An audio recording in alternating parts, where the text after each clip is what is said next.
Assalamualaikum warahmatullahi wabarakatuh. Perkenalkan, nama saya Muhammad Farzata Firdaus dengan NIM 20305110060.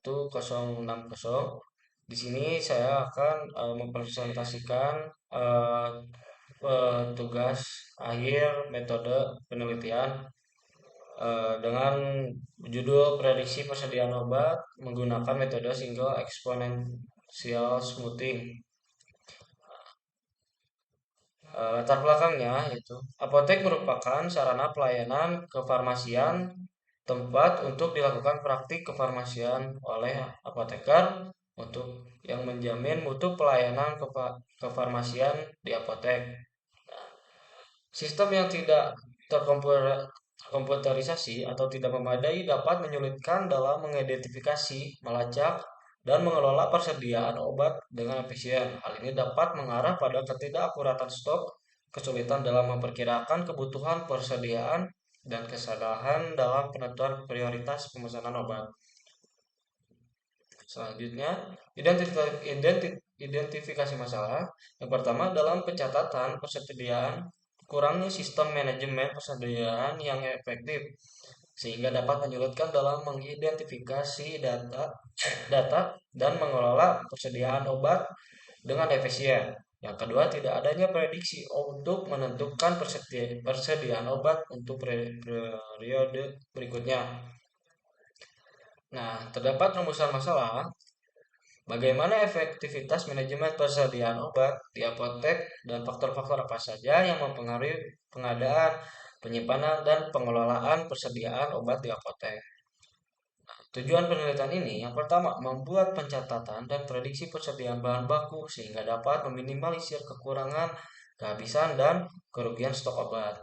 Yang kedua, menghasilkan rancangan program berupa aplikasi yang dapat mencatat persediaan obat sebagai gambaran untuk memprediksi persediaan obat pada periode berikutnya atau 1 bulan ke depan. Manfaat penelitiannya yang pertama bagi pembaca umum digunakan sebagai referensi dalam penelitian tentang implementasi algoritma single exponential smoothing untuk menentukan tingkat persediaan obat. Yang kedua bagi penulis menambah wawasan ilmu pengetahuan khususnya pada bidang teknologi informasi dan juga menjadi sumber informasi dan menambah referensi bagi penulis lainnya. Bagi pemilik usaha, membantu dalam memprediksi persediaan obat. Dengan adanya sistem ini, diharapkan persediaan obat tersedia dan membuat pekerjaan apoteker menjadi lebih optimal dan mudah. Selanjutnya, metode penelitiannya. Yang pertama, saya menggunakan pengumpulan data. Nah, pada tahap ini, dilakukan pengumpulan data untuk melakukan proses forecasting, yaitu data yang sangat relevan yang dapat digunakan untuk menganalisis data. Yang kedua, pembersihan data. Pada tahap ini, pembersihan data merupakan salah satu tahap pre-forecasting, yaitu data yang melakukan proses memperbaiki, menghapus, membersihkan, ataupun mengubah data. Selanjutnya, yang ketiga, transformasi data. Nah, untuk transformasi data ini, yaitu data yang akan diolah berdasarkan jenis bahan baku dan data pembelian per bulannya agar mempermudahkan dalam perhitungan prediksi dengan metode single exponential smoothing. Yang keempat, forecasting dengan single exponential smoothing yaitu merupakan proses perhitungan prediksi dengan menggunakan single exponential smoothing dengan menggunakan data yang sudah ditransformasi sebelumnya sehingga mempermudah untuk proses perhitungan.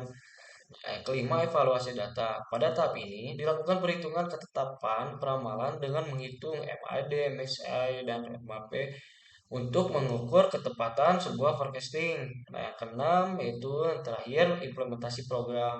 Pada tahap ini dilakukan implementasi single exponential smoothing ke dalam aplikasi berbasis website yang dirancang sesuai dengan penelitian yang dibuat untuk menggunakan bahasa pemrograman PHP.